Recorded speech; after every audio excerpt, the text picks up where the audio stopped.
O anime começa mostrando uma cidade no Japão, onde vemos um adolescente que está sonhando acordado enquanto anda de ônibus. O nome desse jovem é Amakawa Haruto e estava tudo tranquilo na vida dele até que de repente o ônibus em que ele estava perdeu o freio e por conta disso o ônibus em que ele estava colidiu com um trem que tinha acabado de sair dos trilhos. E isso acabou resultando em um acidente brutal que levou a vida de diversas pessoas que estavam por ali. E misteriosamente, algum tempo depois desse acidente, o Haruto acordou novamente em uma velha cabana. E o seu corpo agora estava magro e tinha voltado a ser uma criança pequena com uma aparência bem bagunçada. O Haruto então, ainda confuso com tudo que estava rolando, se encostou na parede da sala. E a sua memória estava vagamente confusa e havia muitas coisas que ele não conseguia entender. E não muito tempo depois, 3 homens adultos chegaram carregando um saco marrom e ligaram para Haruto Ryo. E depois de terem largado o saco que trouxeram, as 3 pessoas comeram à mesa. E enquanto isso, Ryo, que estava sentindo muita fome, foi orientado a tomar um banho. E ele então se retirou do ambiente por conta do seu forte odor corporal. Pois é, basicamente o Ryo tava fedendo a beça, tava intancável, então tiveram que mandar ele pro banho. Sendo assim, depois do banho, o Ryo se agarrou no quintal e comeu as frutas que tinha encontrado por ali. E o Ryo ainda estava pensando na memória que de repente apareceu em sua cabeça. E essas memórias misteriosas eram de um garoto de 20 anos chamado Haruto. E elas vinham sempre sobre o mesmo momento, sobre o acidente de trânsito que tinha feito o Haruto perder a vida. Isso estava confundindo bastante o Ryo, ele não conseguia entender o que estava acontecendo. E agora de repente outras lembranças diziam que ele estava na favela e que ele precisava dar um jeito de vingar a sua mãe, que tinha perdido a vida brutalmente em uma tragédia que tinha sido planejada. Ao se lembrar da mãe, o Ryo acabou ficando triste e de repente ele é visitado por 4 estranhos que ele não reconhece na hora. A única coisa que é fácil de se reparar é que diferente do Ryo, essas pessoas que procuraram por ele estão com as roupas limpas. E os caras então começaram a perguntar sobre uma garotinha de cabelos roxos. Só que como o Ryo disse que nunca tinha visto ela, ele não pôde ajudá-los em nada. Tudo o que ele conhecia eram basicamente as favelas que se estendiam à sua frente. E nesse momento nós conhecemos Celia Claire, uma garota que pegou uma magia e usou ela para descobrir o paradeiro da pessoa que ela estava procurando. Porém, ao mesmo tempo que ela fez isso, aconteceu algo que deixou a Celia surpresa. Isso porque ela sentiu uma grande quantidade de magia envolvendo o corpo de Ryo. E de repente o próprio Ryo pôde ver também uma aura estranha saindo do seu corpo. E assim, depois de sentir que ele foi útil o suficiente, a série então deu um saco de dinheiro para o Ryo, e depois ela saiu para continuar a sua busca. E logo após a Celia e o seu grupo saírem, o Ryo então tentou abrir a bolsa, porém o que estava dentro da bolsa deixou ele muito surpreso. Isso porque dentro da bolsa tinha várias moedas grandes de prata, e o Ryo, que não queria que outras pessoas vissem ele com dinheiro, finalmente saiu dali em choque e escondeu o dinheiro embaixo da camisa. Porém, quando chegava em casa, de repente o peito do Ryo foi golpeado por alguém. Felizmente o golpe só não foi fatal porque o peito do Ryo estava protegido por uma de suas moedas de prata. E não muito tempo depois que isso aconteceu, o tempo de repente para, e junto com ele um espírito estranho aparece na forma de uma garota de cabelos rosas. O espírito no caso se chama Aisha e ela abordou o Ryo para lhe dizer como usar magia. E finalmente o Ryo usou sua magia para derrotar a pessoa que tinha tentado golpeá-lo. E após o término da luta, o Ryo viu que os 3 adultos que estavam com ele antes agora estavam caídos sem vida. Por muito pouco o Ryo não teve o mesmo destino do que eles. E ao mesmo tempo, o Ryo também ouviu um misterioso som de choro vindo de dentro de um colar marrom no canto da sala. E misteriosamente, dentro do saco continha uma garota chamada Flora Beltran. E a Flora então pediu ao Ryo que a levasse de volta ao palácio. Mas quando a Flora viu as pessoas que tinham perdido ali, ela acabou desmaiando novamente. E o Ryo, que ainda não sabia o que tinha acontecido, finalmente carregou a Flora e pretendia levá-la de volta ao palácio. Porém, no caminho ele encontrou a Celia e o seu grupo novamente. E ao invés de agradecê-lo, um deles correu até o Ryo e deu um tapa na cara dele. E no caso, quem fez isso foi uma garota chamada Cristina Beltran, que é a irmã da Flora. E assim a Cristina, sem saber de nada do que tinha acontecido, começou a acusar o Ryo de ter tentado levar a sua irmã. E isso iniciou um grande debate entre o grupo. Mas depois que todos se acalmaram, Vanessa pediu a Ryo que voltasse com eles até o palácio. E chegando ao palácio, as mãos de Ryo foram amarradas e o seu corpo foi enforcado e espancado como se ele fosse algum criminoso. O Ryo então foi interrogado e forçado a admitir que estava envolvido com a intenção de levar a princesa. E enquanto isso, por outro lado, a Flora, que já havia desmaiado, agora recuperou a consciência. E em seu quarto ela perguntou onde o Ryo estava e pediu a Vanessa que chamasse ele. E sendo assim, a Vanessa e a Celia então voltaram ao local utilizado para interrogar e bater no Ryo. Porém, quando chegaram até lá, elas ficaram chocadas porque o corpo do Ryo agora estava coberto de feridas e ele estava desmaiado. E depois de ter sido mandada para baixo, a Célia finalmente levou o Ryo e foi submetida a tratamento no palácio. E a Célia então disse ao Ryo que ele precisava conhecer o rei. E isso porque o rei queria agradecer a ele pessoalmente. Então, poucos dias depois do incidente, o Ryo foi ver o rei e toda a sua família real. E ele conseguiu assim uma bolsa para estudar na Beltran Academia do Reino. E isso era uma recompensa por ele ter salvado a princesa. Mas como o Ryo ainda não sabia ler e nem escrever, então a Célia decidiu ajudá-lo a ensiná-lo pessoalmente. Porém, quando eles começaram e o Ryo começou a responder as perguntas feitas por ela, a Célia logo ficou surpresa porque todas as respostas dele na verdade não tinham nenhum erro. E até o próprio Ryo no final disse que aquelas perguntas eram todas muito simples. E ele conseguia se lembrar de tudo aquilo porque na verdade na sua vida anterior ele era estudante de uma universidade no Japão e o seu nome era Haruto. E assim, no dia seguinte, durante as aulas de espada, o treinador pediu ao Ryo que atacasse o seu corpo. Isso surpreendeu todos os outros alunos, principalmente a verem o estilo de esgrima do Ryo, porque eles nunca tinham visto alguém lutar daquela maneira antes. E ainda depois disso, o Ryo, que fez o exame escolar, fez com que todos os alunos caíssem em alvoroço porque as suas notas eram simplesmente perfeitas. E a posição dele no ranking estava no mesmo nível de Cristina, a princesa real. E depois de 5 anos desde que o Ryo tinha ido para o reino de Beltran e começado a estudar, ele então foi selecionado para ser uma das 3 pessoas que representam a divisão do ensino fundamental para participar do torneio entre os cavaleiros do reino. Porém, a escolha do Ryo foi bastante contestada, porque os outros estudantes de famílias nobres não queriam aceitá-lo no desafio. Isso porque para todos eles, não importa as circunstâncias, o Ryo era apenas um plebeu que não merecia essa honra. Porém, o treinador rechaçou todos eles e disse que o próprio rei havia determinado aquela decisão. Então, ninguém teve escolha a não ser aceitar a participação do Ryo. E a série então disse que se os resultados do Ryo fossem bons no torneio, então era muito provável que o Ryo fosse recrutado para se tornar um cavaleiro antes mesmo do dia da sua formatura. Porém, o próprio Ryo negou aquilo, e ele disse a Célia que não queria se tornar um cavaleiro. Ele queria na verdade se tornar um andarilho para depois ir para a região chamada Yagumo, porque era lá onde os seus pais tinham nascido e ele tinha vontade de explorar a região. Mas enfim, um passo de cada vez, e no dia seguinte começa então o torneio entre os cavaleiros reais. E por um mero acaso do destino, a pessoa que se tornou o oponente do Ryo foi um capitão cavaleiro que uma vez tinha batido nele pra dedéu, justamente quando estava interrogando o Ryo por achar que ele tinha pegado a princesa. E o nome desse cavaleiro valentão era Charles Arbor. E quando a luta começou, o Ryo conseguiu vencer a partida com um estilo de espada incomum.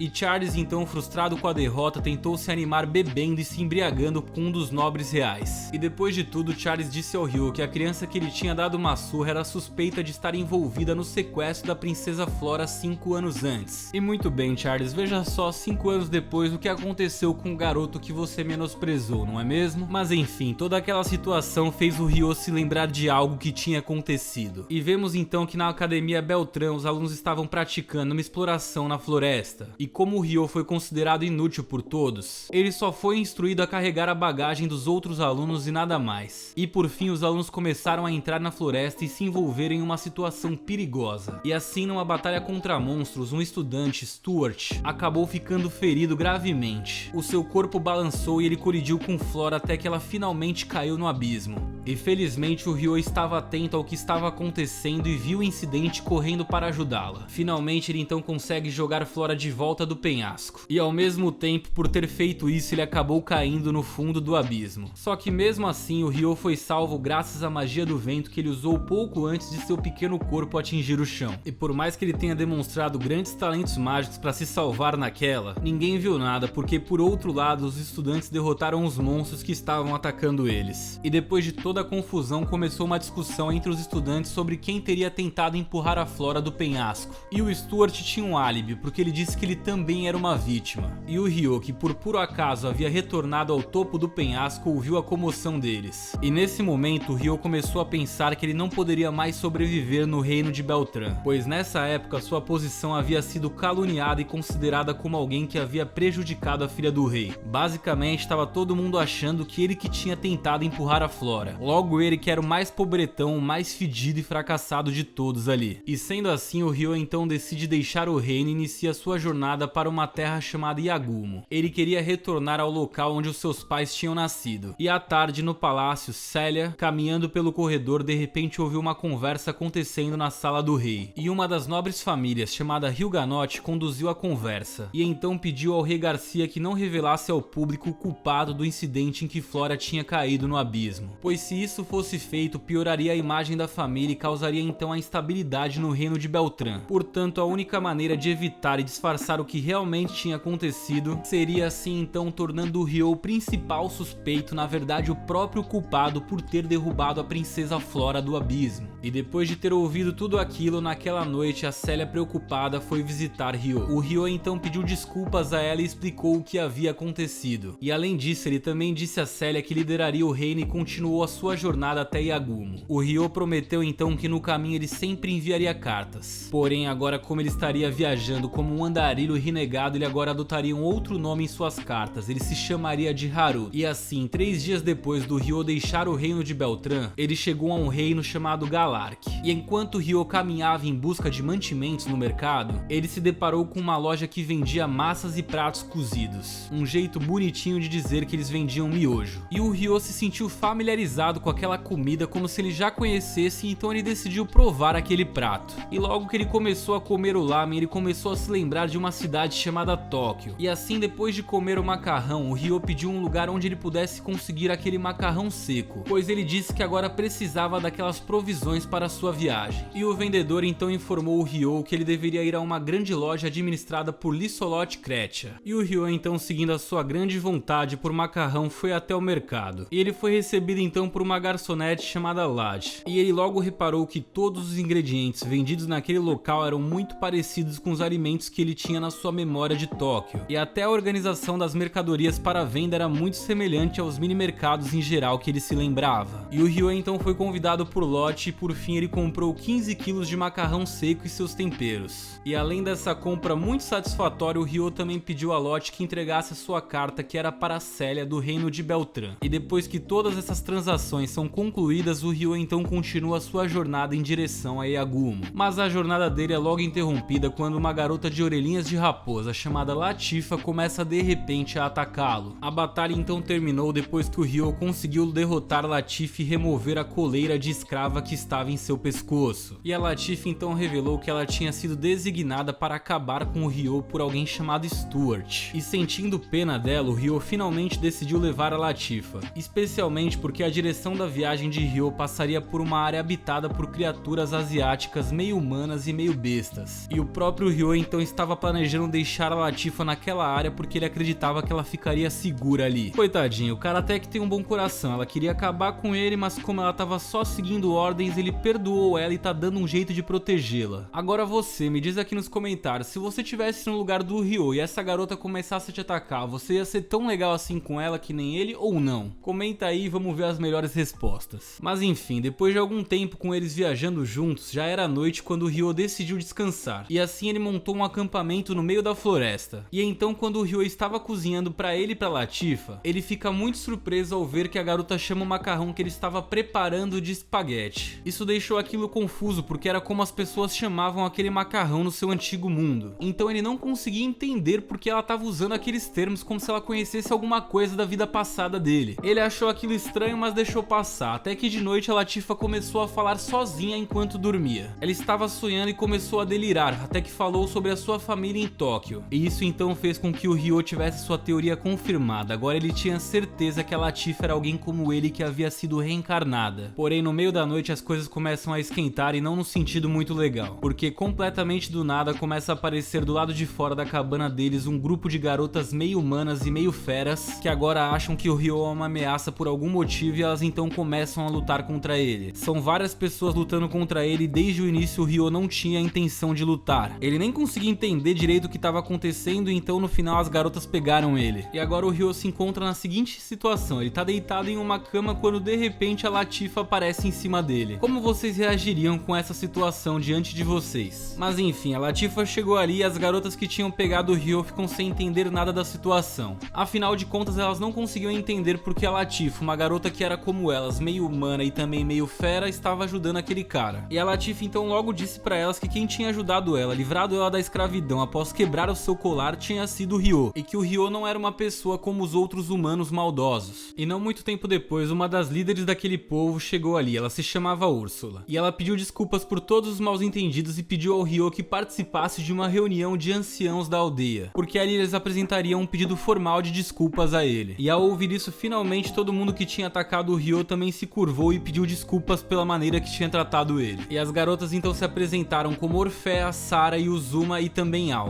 E aí no dia seguinte, quando a Úrsula levou o Ryo para participar da reunião dos anciãos, o Ryo pergunta para ela sobre a árvore do mundo no meio daquela floresta. E isso deixa a Úrsula bastante surpresa com a pergunta, porque de acordo com ela, se alguém não tivesse conhecimento sobre espíritos não seria capaz de ver aquela árvore. E ela diz que não é qualquer conhecimento, a pessoa teria que ter um autoconhecimento sobre espíritos para ser capaz de vê-la. E depois que eles conversam um pouco, eles finalmente chegam ao local do encontro. Eles já estavam ali esperando pelos outros chefes que pertenciam a raças diferentes, e logo vemos então Sildera, da raça dos meios elfos, e Dominique, da raça dos anões. E Sildora então disse, se lembrando do mal entendido que tinha acontecido com eles na floresta, que eles agora oficialmente como líderes pediam desculpas ao Ryo pelo que tinha acontecido. E também agradeceram ele por libertar um de seus parentes, que no caso era Latifa, que tinha se tornado um escravo humano. E sendo assim, eles achavam que era justo que o Ryo fizesse um pedido para eles realizarem por tudo que ele tinha feito por eles. E ao ouvir aquilo, o Ryo finalmente pediu aos mais velhos que cuidassem da Latifa. Ele então permitiu que ela ficasse por lá. Só que como a Latifa era muito ligada ao Ryo, ela precisava de tempo para se acostumar a viver naquela aldeia. E pouco depois disso apareceu de repente ali um espírito que se tornou o protetor da floresta no território do Egeu. O nome da espírita no caso era Drias. E ela acabará de aparecer de repente e se aproximou do Ryo. E ela então revela que sentiu a presença de um espírito dentro do corpo do Ryo. E ela ainda disse mais, que segundo ela o espírito tinha forma humana, ou seja, era um espírito da alta classe espiritual. E ela sentiu que o espírito dentro do corpo do Ryo era superior ao da própria Drias.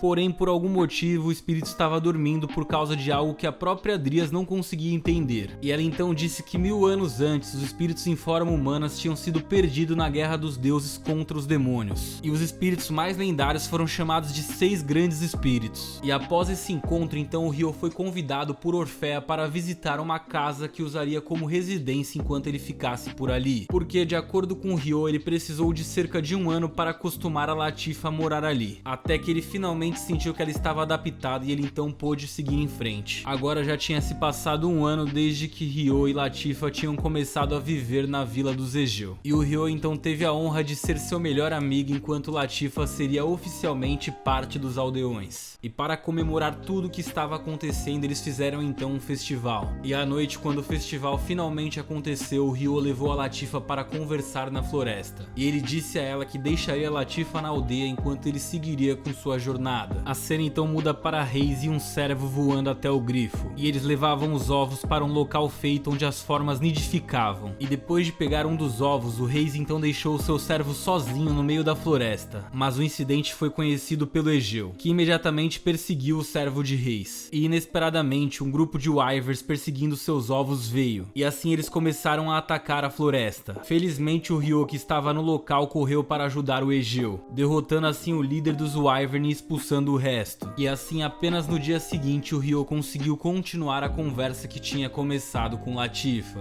E nesse momento a Latifa finalmente disse a ele que ela era uma pessoa que morreu e tinha encarnado naquela época. E antes de ela perder a vida, Latifa tinha morado em um país chamado Japão. E para surpresa do Ryo, ela disse que perdeu a vida enquanto viajava e de repente teve um acidente entre um ônibus e um trem que passava pelo centro de Tóquio. E aí o Ryo ficou chocado com aquilo e disse que também tinha passado pelo mesmo incidente que ela. E depois de uma longa conversa, finalmente chega a hora do Ryo continuar a sua jornada. E para fortificar o seu inventório, o Ryo então recebe armas feitas pelos anões, assim como artefatos de armazenamento do espaço-tempo do chefe elfo, além de suprimentos que ele também recebeu das meias mulheres feras também. E o Ryo então se mudou 2 anos desde que o Ryo deixou a vila dos Egeu. E agora finalmente ele está chegando a Yagumo, o local de nascimento dos seus pais e do humano de cabelos pretos. E o Ryo então pergunta a um dos residentes originais sobre a residência do chefe da aldeia, até que ele finalmente foi escoltado por 2 garotas chamadas Huri e Sayo, porque o chefe da aldeia era o avô de Huri. E chegando na casa de Huri, eles foram então recebidos pela chefe da aldeia chamada Yuba. E mesmo achando o jeito de se vestir do Ryo muito estranho, Yuba aceitou ele. E o Ryo então disse que estava procurando a origem dos seus pais que tinham vindo de Aguma há 15 anos. E eles eram chamados de Zen e de Ayan. E após ouvir esses dois nomes saindo da boca do Ryo, a Yuba ficou completamente chocada, inclusive pedindo para Huri e Sayo deixarem eles ali conversando sozinhos.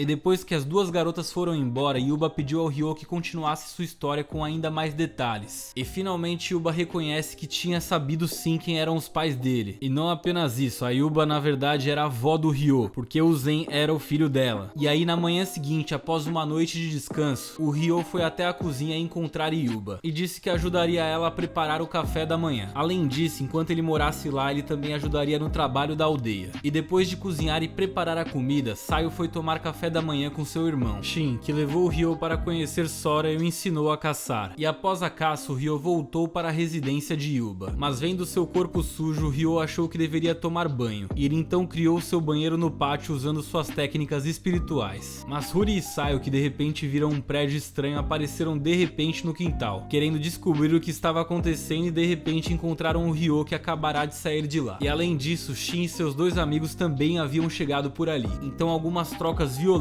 se seguiram depois disso. E depois de passar um bom tempo com Yagumi e fazer trabalho na aldeia, o Ryo então foi convidado por Yuba para acompanhá-los quando eles estivessem vendendo produtos agrícolas para o território do reino. E não muito tempo depois, várias pessoas foram ouvidas correndo, e elas estavam gritando que os moradores estavam brigando. Os moradores em questão eram Shin, que tinha pegado Gun entrando no banheiro onde sua irmã e Huri estavam se limpando. Tô brincando, elas estavam limpando, não se limpando, calma. E a luta então foi interrompida por Yuba, que imediatamente perguntou o motivo da chegada de Gun à sua aldeia. E Gun disse que eles estavam a caminho da capital, porém a carroça deles quebrou. E eles assim decidiram ir até a aldeia e pediram um lugar para passar a noite, era só isso. E depois que o Gun e seus amigos foram embora, o Shin pediu a Yuba que permitisse que a sua irmã ficasse em casa por um tempo. O Shin estava preocupado com a presença de Gun, especialmente porque eles só estavam sozinhos até agora. E naquela noite, antes de dormir, Ryo encontrou Huri e Sayo e depois pediu que elas colocassem ele no canto do quarto. E sem qualquer suspeita, elas finalmente concordaram. A noite logo passa e pela manhã o Ryo está acompanhado da Yuba. Ele ajuda ela a cuidar das plantações e a separou em 3. E a primeira era para consumo dos moradores, enquanto a segunda era para impostos e o restante seria vendido para a cidade. E durante suas atividades, Yuba foi repentinamente visitado por alguém chamado Saga, um fiscal do reino, que depois de um dia verificando as colheitas dos residentes, Saga passava a noite na aldeia antes de continuar o seu trabalho no dia seguinte. Só que no meio da noite, Gun e seu grupo chegaram repentinamente à residência de Yuba, e assim começaram a tentar atacar Huri. Felizmente esse incidente foi conhecido por Ryo através do artefato que ele deu antes a ela. E finalmente o Ryo venceu Gun sem nenhuma piedade. E Saga então parou de espancar porque viu a condição muito preocupante do Gun. Porém reforçou que o Gun tinha feito era um grande crime. E eles agora serão presos na capital real em troca do crime. E aí no dia seguinte chegaram então os guardas reais. E depois de obter informações de Saga, eles trariam Gun e seu grupo para a capital. E além disso, eles também iriam com os moradores que ali venderiam as suas colheitas. E antes de os policiais saírem do imposto, Yuba então enviou uma carta para o pai de Saga. E assim, chegando na capital, Ryo e Sayo, que naquele momento procuravam temperos no mercado, decidiram parar em um local que vendia souvenirs e acessórios. E mais tarde, o Ryo comprou um grampo de cabelo e deu a Sayo como presente dele. Isso fez a Sayo se sentir muito feliz. Por outro lado, Saga, que já havia chegado à capital, foi ao encontro do seu pai e entregou a carta que Yuba confiou nele. E o pai de Saga, chamado Saga Goki, leu o conteúdo da carta e ficou chocado com as revelações. Agora a cena volta para o Ryo, que acabou de chegar à pousada visitada por Saga e seus pais. E depois de se encontrarem, o pai de Saga disse ao Ryo que ele e a sua esposa serviam Karasuke Ai, lembrando que Ayan no caso era a mãe do Ryo, que no caso não era outra pessoa senão a própria princesa da família real Karasuke. E além disso, Goki também contou tudo o que sabia sobre Zen, o pai do Ryo. E após muita história contada, o Goki então convidou o Ryo para conhecer por dentro do castelo e também conhecer a sua família. E aí no dia seguinte, acompanhado do Goki, o Ryo chegou ao palácio e enfrentou a rainha e o rei, que também não eram outros senão os seus próprios avós. Ele que no começo era simplesmente um cara que parecia um mendigo de rua, que não sabia ler nem escrever e não sabia nada de magia, olha só a reviravolta. E aí temos então uma conversa entre eles sobre a história da vida dos pais de Ryo. E finalmente o Ryo mencionou mencionou que estava a caminho para vingar a sua mãe, que tinha perdido a vida nas mãos de alguém chamado Lucius Orgali. E ao ouvir isso, o rei chamado Karasuke Homura disse que conseguia entender os sentimentos de Ryo, então ele certamente não poderia evitar a vingança de Ryo. No entanto, Homura queria confirmar a habilidade do seu neto, fazendo ele competir contra Goki, que era conhecido ali por ser um samurai incomparável. E finalmente Goki foi derrotado então por Ryo, com a sua técnica de espada nada comum como sempre. E então, mudando-se para a residência de Yu após o retorno de Yo da capital, o Ryo então revelou a Huri que ele era primo dela e também era príncipe do reino Karasuke. E bom, isso deixou a Huri bastante surpresa. E a conversa daquela noite então terminou com o Ryo dizendo que ficaria na aldeia durante mais ou menos um ano. E durante esse ano o tempo continuou a passar, obviamente, e o Ryo aprendeu muitas coisas e ajudou os moradores com novos conhecimentos que trouxe do reino vizinho. E aí um dia nos campos de arroz, Ryo abordou Sayo, que estava plantando arroz. O Ryo sentiu que aquele era o dia certo para dizer a Sayo que a sua partida da aldeia seria após a época da colheita. E bom, isso deixou Sayo muito triste, mas Sayo percebeu que não poderia fazer nada para impedir que Ryo fosse embora. À noite, Sayo levou a sua tristeza para casa e Shin, seu irmão mais velho, descobriu sobre isso. Depois disso, o tempo voou e os dias passaram muito, mas muito rápido. E finalmente a estação mais difícil havia chegado. E isso indicava que o Ryo só tinha mais alguns dias para ficar naquela aldeia. E no mesmo dia, Sayo encontrou o Ryo e pediu para conversar com ele em particular. E agora Sayo expressou a ele seus sentimentos. E depois de ouvir a frase, o Ryo ficou muito surpreso. Porém, ele disse que não poderia retribuir o amor e o carinho de Sayo. E bom, isso fez com que Sayo se sentisse muito triste novamente. E aí, na manhã seguinte, quando o sol ainda não havia nascido no horizonte, o Ryo já estava se preparando para deixar a aldeia quando se despediu de Huri e Yuba, que mandaram que ele desse uma passadinha pelo pátio. E enquanto isso, vemos que na entrada da vila, Sayo ficou sozinha, que estava esperando ali que o Ryo passasse por aquele lugar. Aí quando o Ryo chegou, eles conversaram um pouco antes do Ryo finalmente se despedir para continuar a sua jornada. E depois que um ano tinha se passado desde que o Ryo tinha deixado a vila dos seus pais, ele finalmente retornou então para a aldeia Jin, onde ele foi calorosamente recebido por Latifa e os outros homens fera. E o Ryo então contou aos mais velhos sobre a jornada que fez e as respostas para todas as perguntas que procurava na aldeia de Agumo. E além disso, dessa vez o Ryo também pôde ficar por pouco tempo na aldeia de Ajin, porque ele teve que retornar a Beltran para encontrar alguém imediatamente. E sendo assim, na manhã seguinte, quando o Ryo acordou de uma noite de descanso, ele ficou surpreso com a aparição de uma mulher que estava dormindo ao seu lado do nada. Isso criou o maior furdunço em toda a casa. E depois que a situação finalmente voltou ao controle, a garota lhe disse que era um espírito e o resto não se lembrava de mais nada. Ela não conseguia se lembrar de nada, então ela pediu pro Ryo criar um nome para ela. E o Ryo então deu o nome a ela de Aisha. E como ele não obteve mais explicações, Ryo então finalmente trouxe Aisha para conhecer os mais velhos. No entanto, no meio da conversa, Dria se aproximou porque sentiu a poderosa energia espiritual subindo em sua área protegida. E depois de conhecer Aisha, Drias disse que Aisha era um espírito que ela não conhecia ainda. Então, para saber mais sobre ela, Drias perguntaria sobre os elementos que Aisha poderia usar. Porém, a resposta que ela teve surpreendeu não só a Drias, como todas as pessoas que estavam ali, porque Aisha disse que poderia usar todos os tipos de elementos. E para provar isso, Drias os trouxe para perto da árvore do mundo. E assim ela deixou Aisha lutar com o Ryo. E a Drias logo interrompeu a luta porque ela temia que a força das duas criaturas destruísse toda a aldeia. E após a batalha experimental, o tempo continuou a passar muito rápido. E chegou o momento em que Ryo estava prestes a partir novamente. E antes de partir, os anciãos então deram ao Ryo um cristal de teletransporte para que ele pudesse retornar rapidamente à aldeia quando ele quisesse. E dessa vez o Ryo planejou retornar a Beltran para encontrar Cilia, uma professora que recebeu o crédito por lhe ensinar muitas coisas quando ele morou no palácio pela primeira vez. E quando chega ao reino de Beltran, o Ryo mudou a cor do cabelo usando um artefato dado a ele por um ancião da vila de Eugen. E o Ryo disse que se infiltraria na academia para encontrar Séria lá. E à noite, com a ajuda de Aisha, Ryo finalmente conseguiu entrar na academia. E ele chegou ao quarto onde a garota estava. Porém, quando ele entrou no quarto, o Ryo não encontrou ninguém. Mesmo os livros que Séria tinha tanto para estudar não estavam lá também. E sabendo disso, o Ryo pediu a ajuda de Aisha para encontrar alguém que pudesse dizer o paradeiro da garota. E ele pretendia então extrair informações dessa pessoa hipnotizando ela. E não muito tempo passa até que eles finalmente encontram uma pessoa e começam a perguntar muitas coisas. E essa pessoa disse que Ciri estava no Palácio Real esperando pela cerimônia de casamento com Charles. E de acordo com o informante, essa cerimônia aconteceria na manhã seguinte. E ao ouvir isso, o Ryo ficou bastante surpreso. Então ele rapidamente decidiu se infiltrar no palácio e perguntou à própria Cilia o que estava acontecendo. E usando as habilidades de Aisha, Ryo se infiltrou facilmente no palácio e encontrou ela em seu quarto. E ela ficou surpresa com o encontro repentino, mas por puro reflexo ela foi e abraçou o Ryo como alguém que estava vendo seu antigo herói com toda a força. E eles então conversaram um pouco e relembraram sobre o passado. E no meio da conversa, Ryo perguntou sobre a verdade sobre o casamento dela com Charles. Porque, segundo o próprio Ryo, Charles não era um bom nobre, e para ele ambos já conheciam muito bem a atitude de Charles. E mesmo quando era pequeno, Ryo foi torturado por Charles e forçado a confessar como parte das pessoas envolvidas no sequestro de Flora, coisa que na verdade ele nunca tinha feito, vocês lembram? Porém, para surpreender Ryo, a resposta que saiu da boca de Celia fez com que ele não entendesse mais ainda a situação. E a verdade é que ela falou algo nada a ver apenas para que o Ryo pudesse sair dali imediatamente. E aí o Ryo ficou do lado de fora com Aisha sem entender a situação, conversando sem saber mais nada.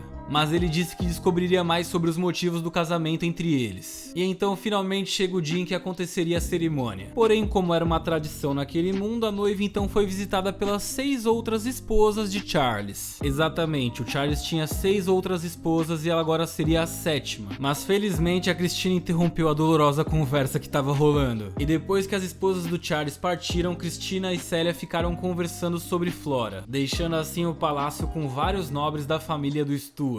E após a conversa, Charles, o último romântico, levou a sua noiva em uma carruagem dourada para cercar a cidade. Porém, quando o grupo chegou em frente à igreja, os guardas foram surpreendidos por um ataque vindo de alguém. E bem, esse alguém, a única pessoa com poder para fazer essa baguncinha, era o Ryo. E o Ryo então atacou todas as tropas e também pisou no corpo de Charles até que Charles não conseguiu mais se mover. E além disso, um homem abraçou o pequeno corpo de Celia e apontou uma faca para o seu pescoço. E por telepatia, o Ryo disse para ela que estava agindo para tirar ela daquele lugar. Porém, antes de levá-la, Ryo quis perguntar mais uma vez sobre o desejo dela. Ele queria saber o que ela realmente queria fazer. E além disso, Ryo também sabia que a família dela estava recebendo ameaças dos nobres de Arbor. Por esse motivo, se Ryo levasse Celia, a sua família não seria culpada pelo incidente, ele ficaria com todo o peso em suas costas. Porém, o processo de rapto da Celia acabou não correndo tão bem. Isso porque o Ryo muitas vezes teve que lidar com as tropas. E ele então foi atacado usando magia das tropas reais. E depois de ter uma ajudinha inusitada, o Ryo conseguiu então tirar Cilia do reino Beltrand sem se machucar. E depois que a posição deles ficou a salvo da perseguição das tropas reais, o Ryo então disse que levaria Cilia em uma aventura. Mas ao mesmo tempo, de repente, algo surpreendente aconteceu. E do nada, várias luzes brilhantes podiam ser vistas surgindo do céu em vários lugares distintos. Isso fez Aisha dizer: por favor, ajude-os. E depois disso então a cena mudou. E as luzes que caíram do céu anteriormente trouxeram várias pessoas que vieram do Japão. Era tudo da mesma cidade do mesmo ano de Haruto e Latifa, na vida anterior deles, e uma das pessoas que se teletransportou agora se chamava Ayase. E ela era uma amiga de infância de Ryo e também simplesmente a pessoa que ele mais tinha amado em toda a sua vida anterior. E bom, aqui a gente fecha o recap dessa temporada de Sereigen Souki. Eu espero que você tenha gostado do recap. Se você gostou, deixa o seu like e se inscreva aqui no canal. Comenta aqui qual tipo de recap, qual tipo de anime vocês querem que eu traga aqui pra vocês. E eu também quero saber qual anime que vocês mais estão hypando pra essa temporada agora. Já estamos, né, na metade de fevereiro, já dá pra saber o que é bom e o que não é, o que vocês estão gostando. Mas enfim, esse foi o vídeo de hoje. Muito obrigado por ter assistido, obrigado por ser um otaku incrível. A gente se vê então em breve para mais vídeos. Valeu, tchau, tchau!